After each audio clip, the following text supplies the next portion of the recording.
Moments before now, US President Donald Trump has put out a terse tweet. He's saying, stop the count. This is the first time Donald Trump has been heard of today. He's asking the US election committees, the teams that are doing the counting in those precincts where counting is still going on. He's also challenged what's happening in 4 separate states. He's asking for the counting to be stopped. Now, it's interesting that in Arizona, where APTN and Fox News had called the state for Democrat candidate Joe Biden, Donald Trump said, wait till the last vote has been counted, whereas in states where he currently seems to be trailing and Joe Biden seems to be ahead, he's saying, stop the count, stop the count. That's the big message coming out of the US presidential elections. On the wall, I want to show you where things stand at this moment. 264 electoral college seats for Joe Biden, 214 for Donald Trump. And frankly, the route to power for the American president is now increasingly uncertain, because Donald Trump can win only if he carries Pennsylvania, if he wins in Nevada, if he wins Georgia. That's the only way. If he wins all of what's still on the table, the blue states are the states that have already gone and been called for Joe Biden. The red states are the states that have been won by Donald Trump. It's these gray states where the fight still continues. And in a majority of those states, and I'll take you through these states one by one. Let's start with Nevada, where you've got at this moment, here it is on your screen right now. In Nevada, 49.3% of the votes for Joe Biden, 48.7% of the votes for Donald Trump. There is only a 8,000 gap, 5,88,000 for Joe Biden. Donald Trump, 5,80,000. That's in Nevada. If Joe Biden picks up these 6 seats, he then crosses 270, which is what he needs. So he only essentially needs any one of these seats. However, let's take, for example, Alaska. Here is Alaska. Here, there's a big lead for Donald Trump, 62.1% of the seats of the votes in his favor, 1,18,000 votes for Donald Trump, 63,992 votes for Joe Biden. A big gap, 33.5 versus 62.1. So these 3 votes, only 3 votes though, seem to be coming to Donald Trump. That will take him to 217. Let's now go for a moment to Georgia. 16 votes, 16 crucial votes at stake here. Here as well, you've got Donald Trump at 49.6% of the votes, Joe Biden at 49.2% of the votes. So this is tight. It is perilously close. 98% of the votes, according to the pollsters in the US, have been counted here. 24,14,000 votes for Joe Biden, 24,32,000 votes for Donald Trump. Now, the problem here is that the gap is A, narrowing, and B, of the votes that are still being counted, a disproportionately high number seem to be going in the favor of Joe Biden, and he's catching up in Georgia. Let's now come to North Carolina. Here, 48.7% of the votes for Joe Biden, 50.1% of the votes for Donald Trump. Again, 26,55,000 votes for Joe Biden, 27,32,000 votes for Donald Trump. It's a tight fight, but the biggest fight, the mother of all fights currently, is in Pennsylvania. There are 20 votes. It's the biggest state where counting is still on. 48.1% of the votes for Joe Biden, 50.7% of the votes for Donald Trump. There seems to be a big gap, but here again, hour after hour, as new trends are released, Joe Biden is catching up. It's a 1.4% lead currently, but 30 lakh votes for Joe Biden, 32 lakh votes for Donald Trump. From 48.1 to 50.7, this lead is every hour becoming narrower and narrower. So it will be a while before the final results are known, but it's becoming more and more clear from this map and from the trends that are emerging that the route to power for Joe Biden is becoming clear. If Joe Biden wins, as seems to be the case, most of the states where counting is happening and he's catching up, he could end up with well past the 270 mark. In a best case scenario for Biden, he could even end up with 302 for Donald Trump. Not just does he need to catch up where he's trailing in states like Nevada, he needs to continue to hold on to his leads in Pennsylvania. It's a tough ask. It seems increasingly clear hour after hour that Joe Biden could be the next president of the United States. But this won't be easy. Donald Trump wanting to challenge this in 4 states. So that drama also will play itself out. Here is Alit's story. Let's take back this country. Show the world who we are. May God bless you and may God protect our troops. Thank you, thank you, thank you. White House is likely to get a new occupant. Joe Biden as president would be a mixed bag for India.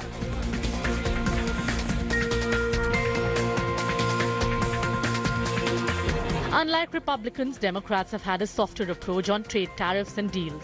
Possibly, India and the United States would rewrite the trading terms, which may act in India's favor. The trade volume between India and the United States of America stood at $146 billion in the year 2019. There isn't a doubt that whoever comes to power in US would like to continue doing business with India. The Modi-Trump trade deal that was long awaited could not be worked out, but with Joe Biden in office, it seems like the negotiations could be easier and it could very well be advantage India. Democrats also tend to take subtle stands on visa issues. Biden's victory could help India in resolving H-1B visa and green card issues prevalent due to Trump's tough stance against immigrants. I think that there's always some good things to be done by also dialing down the pressure on immigration, which I think would happen to some extent under a Biden administration. H-1B visas are important not only for people-to-people ties, but also for the commercial relationship. They're vital for India's vibrant IT services industry, which really is the strongest supporter of a better U.S.-India relationship, I think, among any group in India.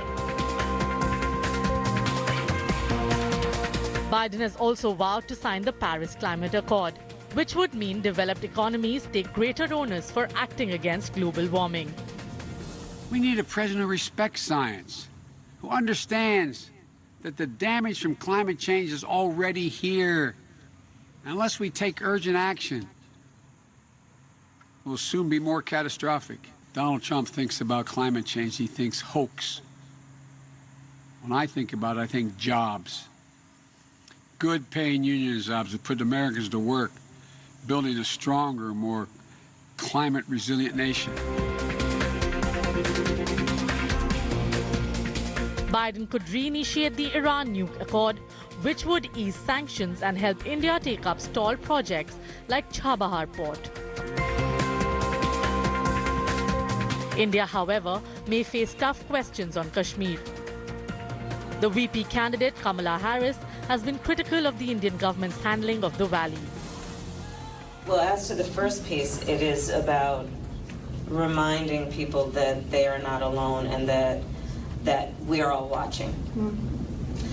Because so often when we see human rights abuses, whether they be in this country or around the world, the abuser will convince those that they abuse that nobody cares. The big difference between these two men is their styles. And clearly Biden is a more conventional, despite his quirks, a more conventional, predictable leader. And I think that as the U.S.-India relationship continues to deepen, I would think that there may be an advantage for India of having an interlocutor, a leader in the White House that is less mercurial, less conventional, a bit more stable. New Delhi, meanwhile, maintains that U.S. elections, whatever it may be, won't impact Indo-U.S. relations adversely. जो भी चुनकर आएगा, America की जनता जिसको भी चुनकर लाएगी, Bharat American सरकार के साथ अच्छे संबंध रखने का प्रयास करेगा और अमेरिका भी मानता है, मैं मानता हूं कि उन्होंने भी, चाहे डेमोक्रेटों की सरकार हो, पहले श्री ओबामा थे, बाद में श्री ट्रंप आए, चाहे रिपब्लिकन सरकार हो, सबने अच्छे रिश्ते रखे हैं. It is a rare feat to be a friend of Trump. Prime Minister Narendra Modi achieved it. Although India and United States of America, the relationship is a continuum, foreign policy important to India as it is to the United States of America, but there might be a lot of areas and a lot of niggling issues that could be ironed out if and when Joe Biden assumes office. In New Delhi, Geeta Mohan for India Today. What will a Joe Biden presidency mean for India and the world? And what do we make of President Trump's shenanigans, his unwillingness to accept the writing on the wall, as it were? He's saying stop the count. Can that happen? Will it happen? He's got 4 appeals now in different states in the United States. Joining us on this broadcast, I want to welcome all our guests, starting with Professor Christine Fair, teaches security studies at Georgetown University, one of the top American experts writing on the subcontinent. We've got with us on this broadcast Vishnu Prakash, former diplomat, with us also for a perspective from Beijing on how China views the current political maneuvering and the elections in the United States. We have NR Tenjen. For an Indian perspective, we have Shashi Tharoor, former diplomat and member of Parliament of the Lok Sabha. We've got Ajay Jain Bhuturia. He's a National Finance Committee member for Team Biden. Last but not least, we have Caroline Prasuti joining us from Washington, D.C., correspondent of The Voice of America. So let's go across first and foremost to Caroline, get a voice from the ground. How many more hours will it be, in your view, before we know whether or not Joe Biden will be the next president of the United States? And this Trump tweet where he's asking once again, like he did on counting night, for counting to be stopped. What does that mean? And he's got 4 cases out in 4 separate states. How long will this go on for, Caroline? Well, hello from Wilmington, Delaware, where it is morning here. This is where Joe Biden lives, and we expect to see him at some point today. But here we are, as you mentioned, more than 30 hours since the polls closed in this country, and we still don't know who the next president will be. As you mentioned, Joe Biden is narrowing the electoral vote lead over current President Donald Trump, but we are still holding out, calling this election until Joe Biden gets to that 270 mark. He needs 270 electoral votes before that can be said and before he can officially be named the president. But with President Trump tweeting today, stop the vote, in all capital letters, he wants all the voting, stop the count rather. He wants all the counting to stop because the polling places are still counting the ballots that came in on election day, and he wants that to stop. He says that this has not been fair to his overseers, his observers who are there at the polling places. Meantime, we have protesters outside those polling places to say if they're fair or not, to support their candidate or not. So what we have in play now is we're looking at 3 major states, Nevada, Arizona, and Georgia. We're looking to see which candidate will get all those electoral votes from those states. But already, you know, we had a huge turnout in this country, right? So already Joe Biden has received the most votes of any other presidential election in the history of this country. One of the reasons for that is because of the enormous turnout that we had this year for the presidential election. Now, consider this, though. It's expected that after all the votes are counted, President Trump will have received the most votes of any other candidate in this country, too. So that just shows you the millions, the hundreds of millions of Americans that did vote in this election and the interest in this country. Also, the president has said that he has filed suit against, his campaign has, against Pennsylvania, Georgia, and Michigan, and they're asking for a recount in Wisconsin. Now, that's well within their rights, because as long as the margin is less than 1% in Wisconsin, the challenger can call for a recount. They will pay for it, and then if that overturns the election, they get a refund of their money. So that's basically what's happening here in the United States, as we all just wait for those numbers to rise for both men. Thank you very much, Caroline Prasuti, for joining us. Christine Faye, you've got 2 scenarios playing themselves out. One, that by the end of the night, it's highly likely that Joe Biden will cross the 270 figure. On the other side, you've got now 4 cases in 4 different states, Donald Trump challenging, maybe even seeking a recount. How long do you think this will go on for, and will this lead to an orderly transfer of power from Donald Trump to Joe Biden? So I'm a cynic. I do not anticipate that this is going to be resolved. This is going to go on, I think, for quite some time. President Trump has begun from the time he took office delegitimizing our electoral process. He even said that his own election that he won was fraudulent, right? So his strategy from the beginning has been to cast doubt on any election that does not return him as the winner. I don't think he has exhausted his legal strategies. He's been very clear that he's going to go after the mail-in ballots. So I think that there will still be other legal strategies that he'll pursue.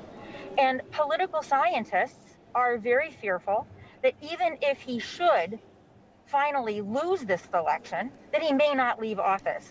A term which has been derived from Latin America, autogolpe, is being bandied about for the first time in American history, that we may not, in fact, have a peaceful transfer of power. The other thing that I'm sure you're observing is that many of the electoral tactics that I have observed in Afghanistan and Pakistan, and which you have observed in Uttar Pradesh and Bihar, are playing out here. We have armed militias. People are showing up with AR-15s, and they have promised that they will turn out and engage in violence if Donald Trump is not returned the winner. You know, with a lot of respect, and Christine Fair, I have a lot of time for what you write, but the reality is we just had a big election in Bihar and it's been very peaceful. Gun sales didn't skyrocket, ammunition sales didn't skyrocket, and no, there's no threat of violence either.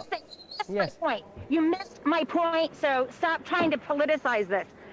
The fact is that the idea of militias and thugs running around trying to intimidate voters is relatively unprecedented in American elections, with the exception of the South, of course, where militias have long been used to oppress the African American vote. So you can try to spin this however you want. The fact is, this is a very new development for the American voter to see.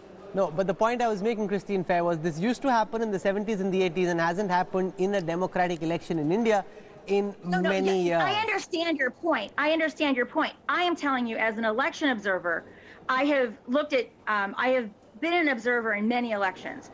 And the kind of caravans, for example, that we've seen, where you have supporters of President Trump not allowing the caravans to proceed, refusing to move their vehicles, law enforcement being directly in refusal of requests to come and break up an unlawful disruption of traffic. These are things that, I am sorry, sir, you can spin this as you want, happen in India, right?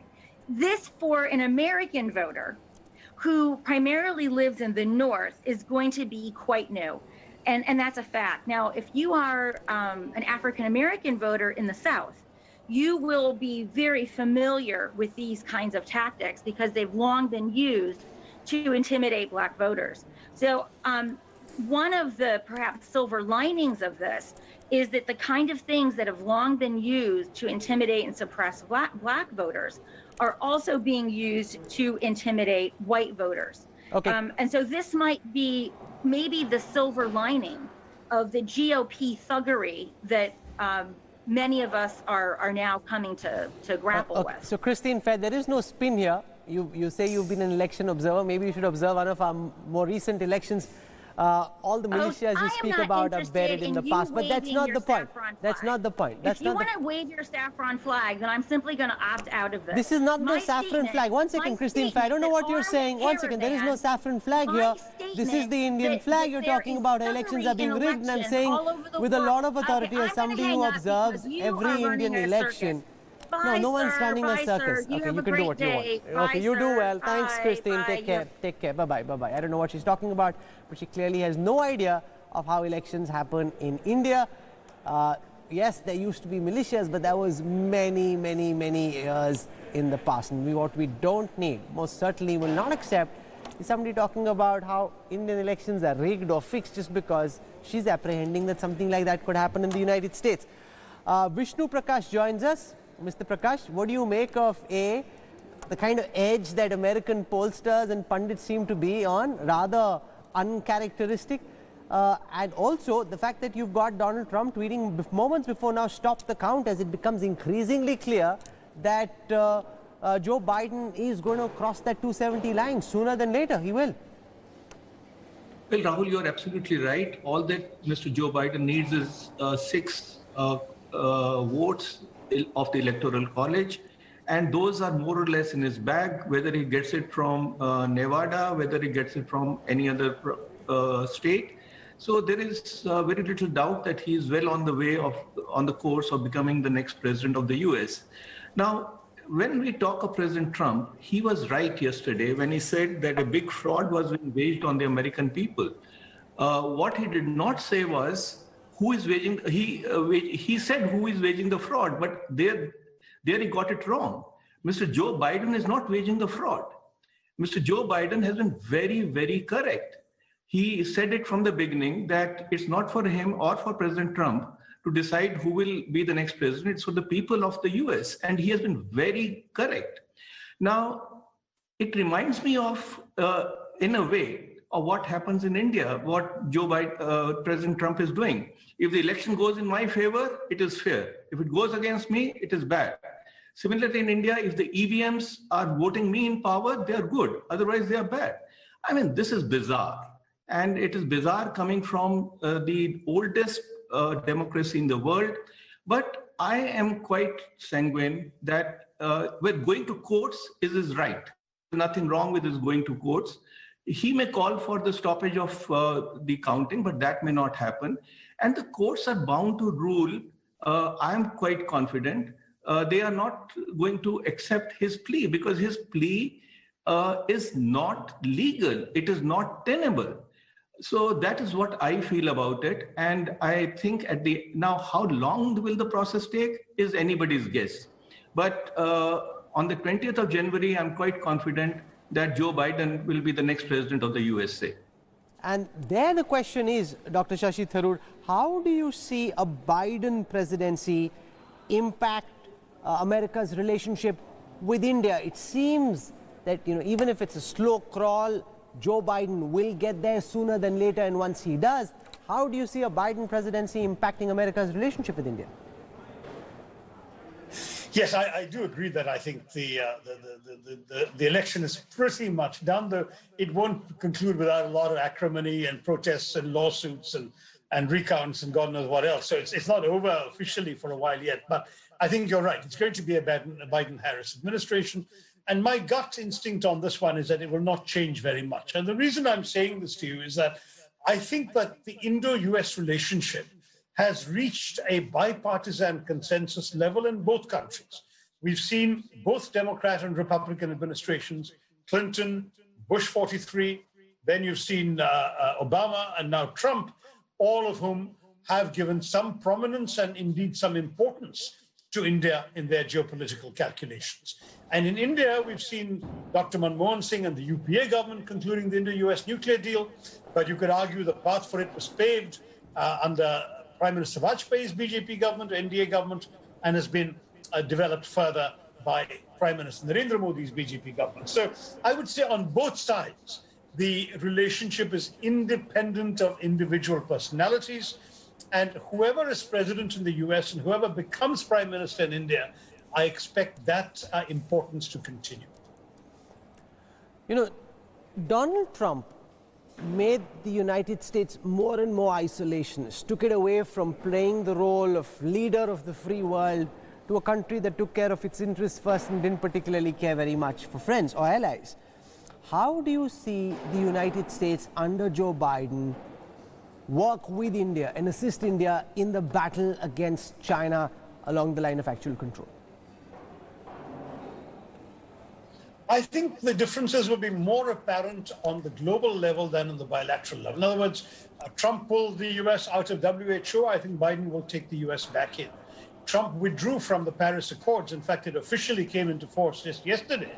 And Biden promptly tweeted that a Biden administration will bring America back into the Paris Climate Change Accord. So at the global level, you have on the one hand an internationalist who is willing to engage with the world versus or supplanting an isolationist who kept saying America first, and as a result seemed to disrespect international treaties, international organizations, international commitments. But when it comes to bilateral policy, I would see a lot more continuity. I think either administration will be supportive of India vis-a-vis China, but there'll be a limit as to how far they will go. We can invoke the agreements we have with them on logistics support and using bases facilities and so on. I gather, for example, we have been able to invoke one of the more recent agreements in order to get some cold weather weaponry quickly from the Americans into the hills for the face-off with China that's going on. So all of that is a good thing, and that will continue irrespective of who's in power. But I don't think that Biden will be any more keen than America to get more involved in a land conflict with China. They have certain engagements with Taiwan. They have certain commitments to Japan. They have a maritime presence in the South and East China Seas. They have a significant aerial presence. That's where they see their military engagement much more than on our land border, which of course they will rationalize by saying India can take care of itself. We'll give them whatever help India needs. I don't see any difference there. On the geopolitics, on the rhetoric, the Trump administration, particularly Secretary Pompeo, was extremely outspoken when it comes to his contempt for the Chinese Communist Party, as he called it. He wouldn't even refer to President Xi or the government of China. He would speak of the Chinese Communist Party and the party General Secretary Xi. That was his whole approach to them. I think that will probably be moderated by a Biden government, but I don't think they will be any more sympathetic to China vis-a-vis us than the Trump administration would have been. So there are concerns honestly, in for some all of these reasons, I wouldn't worry, Rahul. There are concerns in some quarters in the Indian administration, Dr. Tharoor, that a Joe Biden-Kamala Harris administration could approach certain internal issues in India differently from the Donald Trump administration. Donald Trump was more obsessed with the import duties on Harley-Davidsons and didn't particularly care very much about some of the big decisions taken by the Indian government. To what extent do you think Harris-Biden administration may seek to interfere in things that are going on in the Indian state, things and decisions taken by the Modi government? I don't worry too much. I'll tell you what, first of all, the Democrats have a reputation for being more sort of in your face on democracy and human rights issues than the Republicans. Trump was totally indifferent to anything that the Modi government was doing domestically, whereas Democratic senators and Congress people spoke out, including Kamala herself spoke out on Kashmir. But having said that, it's one thing for a senator or a congressperson to speak, quite another for a president or a vice president to speak publicly. Their roles are different. And in my view, if at all these issues are going to come up, they'll come up very subtly. That is that they will be raised behind closed doors. They will be raised in the spirit of a friend and a fellow democracy saying to another friend, listen, this is not what we expect of you.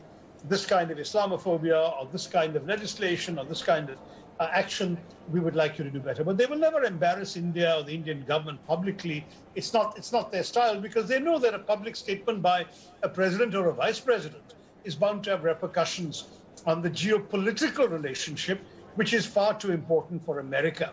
One of the great strengths of the Indo-US relationship, Rahul, is that we actually have no areas of significant difference. We have a lot of convergence and congruence in terms of our geopolitical aspirations. One of the things Biden has said, for example, is that if he becomes president, he will set up a conference, and that may lead to a league of democracies. And India he sees as a star player in the top sort of 10 democracies in the world. Now, if you were to have that kind of grouping, we should be proud of it. And to my mind, as an Indian, my argument is let people say anything they like about democracy, because we have absolutely nothing to hide or to be ashamed of. The day we start behaving undemocratically, we ourselves within India should point this out and correct it. And I believe that if we embrace it in that spirit, we'll be all right. I mean, I think that there is a big difference in the political posturing of an elected representative, and Kamala was a senator at that time and a candidate, to how she would speak as an elected official of the government of the US, as vice president or maybe one day even president. So again, I'm not worried at this stage. What's the view in Beijing? Donald Trump seems to have lost this election. Joe Biden crawling towards victory. There could be some chaos, and the big concern in geopolitical circles worldwide is that could China try and make use of these turbulent political waters in the US? No, I highly doubt that. For China, it's Biden Biden or Trump, there's really not that much difference. Somebody colorfully said to me, the difference between Biden and Trump is taking poison or being shot. Both are American exceptionalists. They have very different styles. I think obviously Joe Biden would be much easier to deal with, but I mean, he would be forming this kind of, or he's proposed to form this league of democracies, and that would be aimed squarely at China. Donald Trump has, took it, America on its own, basically, attacked everybody, including friends and allies, India included. So I would agree with my former colleague on that, but I do disagree that, the administration will remain silent on issues. The American way that is not the American way. There's always plenty of criticism when it comes to human rights that will go around. They will certainly be criticizing China, and it would be very difficult if they didn't voice the same criticisms against India. So you're going to see a much more aggressive on terms of human rights attitude towards the U.S., but less on military. And unfortunately, less in terms of economics. There just isn't. But you've sidestepped the question that I asked Kenarthan Jain. What's been written off in various circles is the fear that if just hear my question, that if the political imbroglio in the US continues over the next several weeks till the beginning of January, could the PLA attempt a military invasion of Taiwan or attempt some kind of mischief against the Indian army along the line of actual control? Absolutely not. I mean, the person at the head of the government is just one person. We have a very large staff of generals. We have literally more than half the world's total expenditure on arms and armament. I'm certain that the U.S. is on standby, and they would be looking for this. And they know that, and the Chinese know that, and during any kind of moment like this, there's a heightened alert among the military. China has no designs on using this for geopolitical advantage. It would be to China's soft power disadvantage to try anything like this, because then it would set up the criticisms that people have been venting that China is only out for itself. I think China wants to go slowly and steadily. It's the only economy that's working in the world. And from their perspective, every day China is growing stronger, and while the rest of the world is still trying to catch up. Ajay Jain Baturia, is there a fear that Donald Trump could stretch this out till January? He is going to court in 4 states. How do you see this play itself out? Joe Biden so close to 270 and yet so far.